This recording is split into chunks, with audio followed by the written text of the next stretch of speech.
Selain fokus pada pengembangan gerai baru, perseroan juga tengah berupaya melakukan pengembangan portofolio produk untuk memperkuat posisi ASKO sebagai pusat kebutuhan rumah tangga di masyarakat.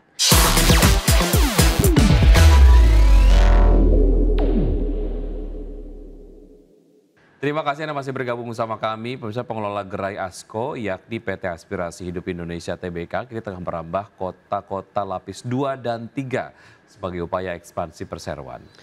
Ya, terbaru perseroan membuka 3 gerai baru ASKO di Tasikmalaya, Sulawesi Tenggara hingga Tangerang.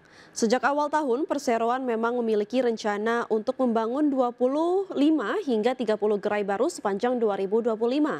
Direktur PT Aspirasi Hidup Indonesia Tbk, Teresa Wibowo menjelaskan bahwa rencana ekspansi toko tersebut akan dilakukan di daerah-daerah luar Pulau Jawa, mengingat masifnya ekspansi yang telah dilakukan di Jawa selama ini.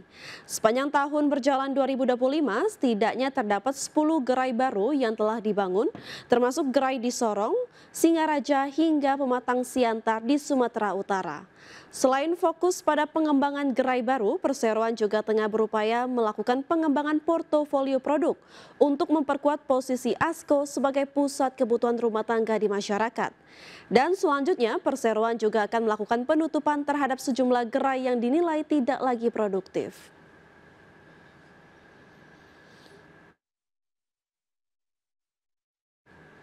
Laboratorium PT Kalbio Global Medica atau KGM, anak perusahaan PT Kalbe Farma Tbk dengan kode saham KLBF, ditetapkan sebagai laboratorium pusat unggulan untuk pengembangan vaksin dan produk bioteknologi. Ketetapan ini tertuang dalam keputusan Direktur Jenderal Farmasi dan Alat Kesehatan.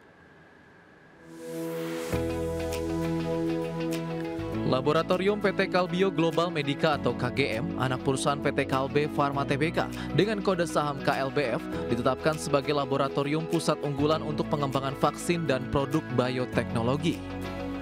Ketetapan ini tertuang dalam keputusan Direktur Jenderal Farmasi dan Alat Kesehatan. Hal ini mempertegas komitmen perusahaan dalam memperkuat riset, kolaborasi, dan mempercepat hilirisasi inovasi bioteknologi di Indonesia dan negara-negara anggota Organization Islamic Cooperation. Laboratorium ini dinilai sudah siap dalam hal infrastruktur, tata kelola mutu, dan rekam jejak dalam pengembangan produk biologi. Hal ini didukung oleh peneliti dan analis yang terlatih serta terkualifikasi langsung melalui skema ALI atau transfer teknologi bersama mitra global. Skema ini memastikan standar kompetensi yang selaras dengan kebutuhan industri biofarmasi, mulai dari penguasaan teknik upstream dan downstream processing hingga kemampuan validasi metode dan analisis mutu. Laboratorium penelitian dan pengembangan KGM juga ditopang oleh jejaring laboratorium Kalbe Group yang terintegrasi melalui inisiatif OKLE atau One Kalbe Laboratory Environment serta dukungan laboratorium seperti PML, SCI, dan Inolab. Sinergi ini memperluas jenis dan kapasitas pengujian yang dapat dilakukan, mempersingkat waktu siklus pengujian sekaligus memperkuat penerapan standar mutu lintas fasilitas, mulai dari pengujian bahan awal hingga evaluasi produk antara dan produk jadi. Dari sisi kapabilitas riset, KGM telah mengembangkan alur kerja yang bersifat end-to-end, dimulai dari cell banking dan karakterisasi primer, berlanjut ke proses development pada skala laboratorium, kemudian uji praklinis dan klinis yang terstruktur, dan berakhir pada pengujian pelulusan untuk produk komersial. Berbagai sumber IDX Channel.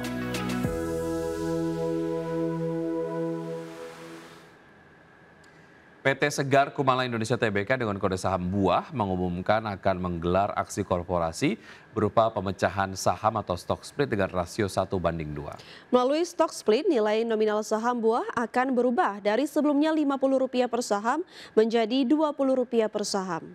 Buah berencana melaksanakan stock split dan meminta persetujuan pemegang saham dalam rapat umum pemegang saham luar biasa atau RUPSLB yang akan digelar pada Rabu 1 Oktober mendatang. Terdapat beberapa tujuan dilakukan aksi korporasi ini, diantaranya adalah untuk meningkatkan likuiditas perdagangan saham perusahaan.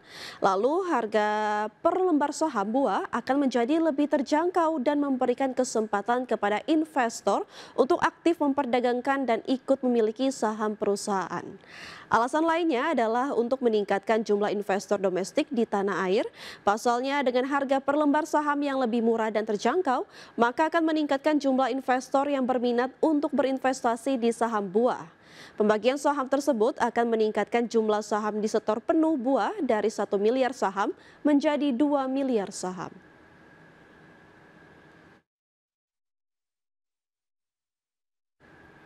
Pengendali baru perusahaan kelapa sawit Austindo Nusantara Jaya melakukan tender offer saham. Ya, aksi ini merupakan kewajiban pasca pengambil alihan mayoritas saham perseroan. Setelah resmi menguasai 91,17% saham Austindo Nusantara Jaya, PT Kiliandra Perkasa melaksanakan penawaran tender wajib sebanyak 207,64 juta saham atau 6,19% dari modal ditempatkan dan disetor penuh. Harga penawaran ditetapkan Rp1.813 per saham dengan total nilai penawaran maksimal Rp376,46 miliar. Periode penawaran tender offer dibuka sejak 26 Agustus hingga 24 September 2025 dengan jadwal pembayaran pada 3 Oktober 2025. PT BCA Sekuritas ditunjuk sebagai perusahaan efek untuk menjalankan aksi korporasi ini. Pengendali baru menegaskan pengambil alihan ANJT merupakan strategi integrasi vertikal grup usaha. Fokus utama meliputi perluasan perkebunan, peremajaan tanaman dengan bibit unggul, hingga optimalisasi infrastruktur dan logistik. Langkah ini diharapkan memperkuat posisi strategis ANJT dan menciptakan nilai jangka panjang bagi pemegang saham. Berbagai sumber ADX Channel. Pemirsa, kami akan kembali dengan informasi menarik lainnya. Tetaplah bersama kami di Market Pass.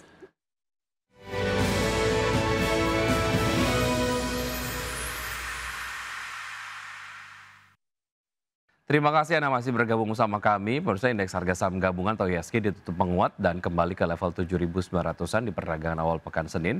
Dan IHSG menguat di tengah sinyal dovish The Fed yang semakin kuat dengan saham BBRI sebagai kontributor utama. Indeks harga saham gabungan ditutup menguat 0,87% ke level 7.926,90 di akhir perdagangan Senin. Secara intraday, IHSG sempat menguat di atas 1% ke level 7.591,978. 9 indeks sektoral menguat menopang kenaikan IHSG. Indeks sektoral dengan kenaikan terbesar sektor properti dan real estate melesat 3,65%, sektor infrastruktur naik 2,61%, dan sektor keuangan melaju 1,87%. Sedangkan indeks sektoral yang melemah diantaranya sektor kesehatan turun 0,40% dan sektor barang konsumen non-siklikal melemah 0,23%. Berdasarkan data Bloomberg, kenaikan IHSG tak lepas dari kenaikan sejumlah saham big caps terutama saham PT Bank Rakyat Indonesia Persero Tbk atau BBRI ditutup menguat 2,68% di level Rp4.210 per saham, menyumbang 18,2 indeks poin ke IHSG. Saham PT Barito Renewables Energy Tbk atau BREN ditutup menguat 4,69% di level Rp8.925 per saham, menyumbang 15,23 poin. Saham PT Elang Mahkota Teknologi Tbk atau MTEK ditutup melesat 17,95% di level Rp1.380 per saham dan menyumbang 8,44 poin. Saham PT Telkom Indonesia Persero Tbk ditutup menguat 2,16% di level Rp3.310 per saham, menyumbang 8,01 poin. Saham BMRI ditutup menguat 1,23% di level Rp4.950 per saham dan menyumbang 5,27 poin ke IHSG.